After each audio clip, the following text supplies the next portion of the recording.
Put a finger down if you are a perfectionist, if you're always learning, growing, healing, improving, or shaming yourself if you're not doing those things, whether that's overt or subtly, subconsciously.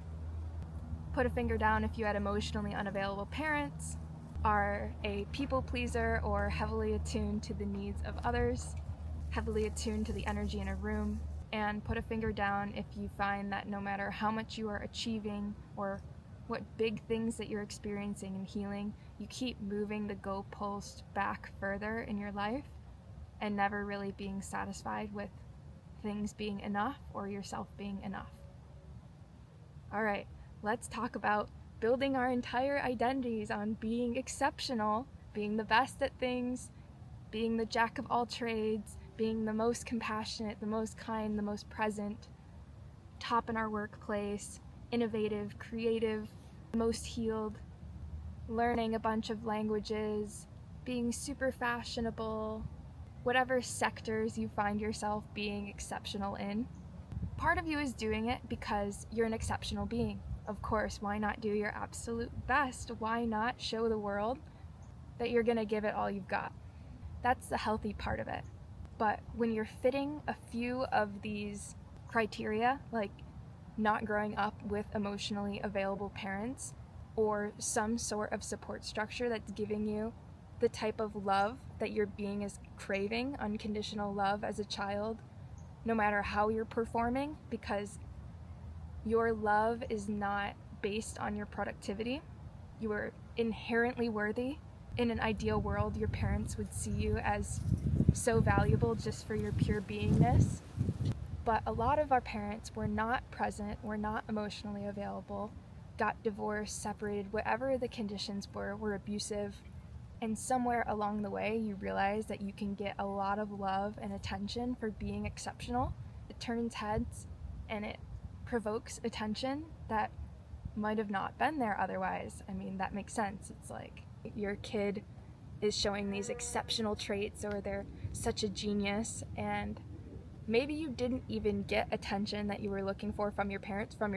Like maybe this didn't even work, but you got it in school, you got it from your coaches, you developed a program somewhere inside of you that let you know that being an exceptional human is a great way at getting love and attention and security. So let's acknowledge that, but it becomes a problem when we are living that programming in ourselves, subconsciously slipped in there, and now we have these feelings about ourselves. We are pushing ourselves to be overly productive, overly exceptional, when there's so much healing in loving yourself exactly as you are. That's actually where most of the healing lies, is in acceptance for even the parts of you that are still fragmented, the parts of you that can't live up to the pace. I identify as neurodivergent, I have ADHD, and personally for me that causes difficulty in executive dysfunction and planning, organizing things, task execution, and it becomes problematic when the inner parts of ourselves that learned love and attention is attached to productivity or this sense of grandiosity or genius that we have to be exuding at all times in perfection. It's really unhealthy, and we begin shaming ourselves, and this adds a whole energetic feeling layer to it that we begin to live our lives through. So it's one thing to talk about the pattern, and it's another thing to actually rewire it. This is something that's been going on in your life since you were likely a very young child. You have to replace the program, which looks like remembering that you are worthy, that you are amazing, that you don't need to try so hard for love.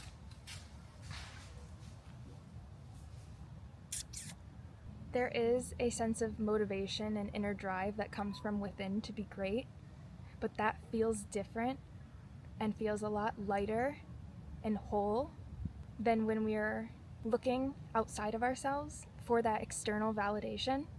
And it's really subtle, and it can really mask itself as being a personal, true desire, when really it's this programming and this resistance to yourself being exactly as you are. because you have been taught that you do not receive love exactly as you are. But this is your chance to reparent yourself, to be present with yourself, which can look like journaling, it can look like affirmations, it looks like embodying a version of yourself that actually finds yourself valuable, which means getting yourself out of any relationships that are non-reciprocal, that are energy draining. You may find yourself in relationships that are not even in alignment with you because, again, you're trying to be chosen, you're trying to be seen. Your inner child is trying to get these needs met that it didn't, and it's trying to meet this healing point. So this is where trauma bonds come into play, and people fall into relationships with people that are just around them and not necessarily on the same frequency as them or having the same values, because something in their attachment system is linking them to you or linking you to them. So this video isn't about shaming yourself now that you do this and realizing that this has been a pattern in your life. It's amazing to be exceptional. It's amazing to have the kind of capacity that you do to do amazing things, to be so creative. It's just that that's so amazing.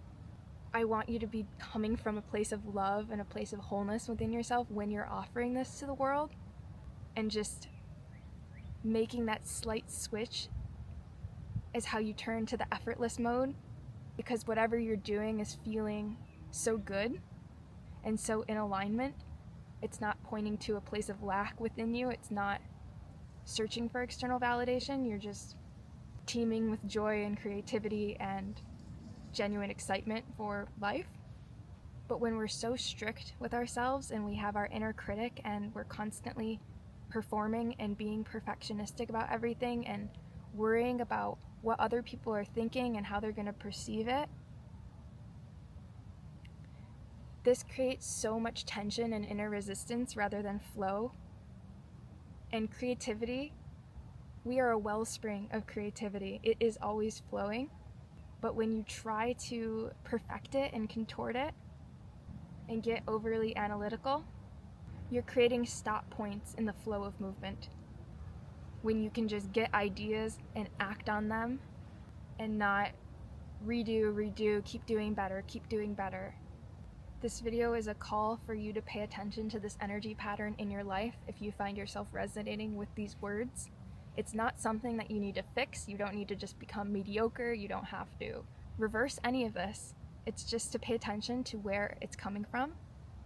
And if you do have these unresolved wounds, to look at them and feel them, maybe write about them, meditate, and see what comes up.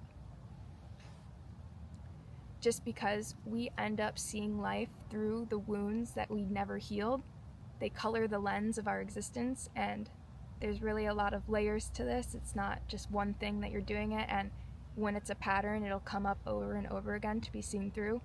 I can look at it in myself, and I can also see where I've healed this pattern in certain ways. Personally, I used to take it to an extreme degree and really try to get like 100% in every class, or at least definitely an A. Very 4.0 student coded. And if I were to go back to school now, I would not have that same mentality whatsoever. Yes, I would still try to do great, but I wouldn't put overemphasis on it and push myself beyond the point that I should just for that letter grade. So apply this to things in your life and realize what doesn't need more of your intense attention, and where you're holding yourself back because you're being so perfectionistic and you're being so hard on yourself and you're trying to be the best of the best of the best. What's going to be most beneficial for you is waking up every day and being proud of yourself no matter how much you get done, what you get done. It's providing a sense of trust and safety between you as a present, aware being, having a relationship with this inner child part of you that didn't get the love that it needed. It's wanting to be tended to.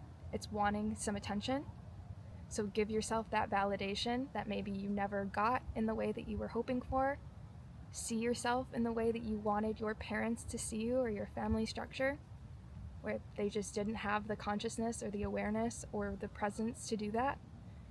You can give that to yourself and heal that part of you, and also align with friendships and intimate relationships that can mirror that back to you, and make sure you're holding your boundaries in place to only stay around those that can reflect these things properly, if that's something that you find you value most and care about. And whenever you're getting ideas for things and you're looking to create or do something, just do it. Be okay being a beginner, be okay with failing. Teach yourself that it's okay to not be perfect instead of shaming yourself. Or if you notice that you're shaming others for not being perfect, this is really good to see where your psyche is doing this as well. Because sometimes when it's towards ourselves, we can over-identify with that voice, and it can make it hard to pay attention to because we're just sucked into it. So just start developing these micro awarenesses, these moments of presence throughout your day, checking in. And even just right now, look at your life and see, where am I kind of overperforming? Where am I really giving too much effort and I'm not receiving fruits of my labor back? Where in business am I holding myself back because I'm not properly executing on my ideas and I'm letting it get tripped up because I'm wanting to have all the pieces figured out before the world sees it, because I don't want to open myself up to that sort of vulnerability or that ability to be rejected? Where are you not taking action because you're afraid of being rejected?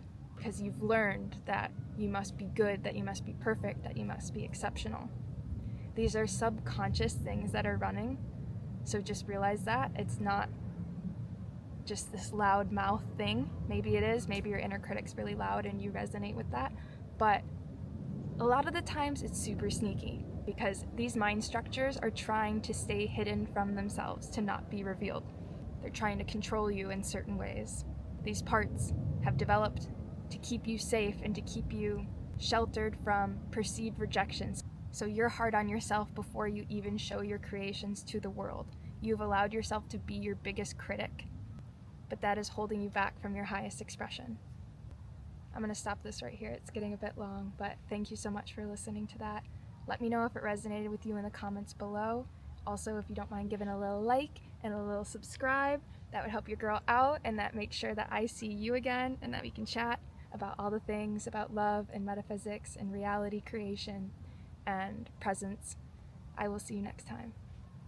I love you.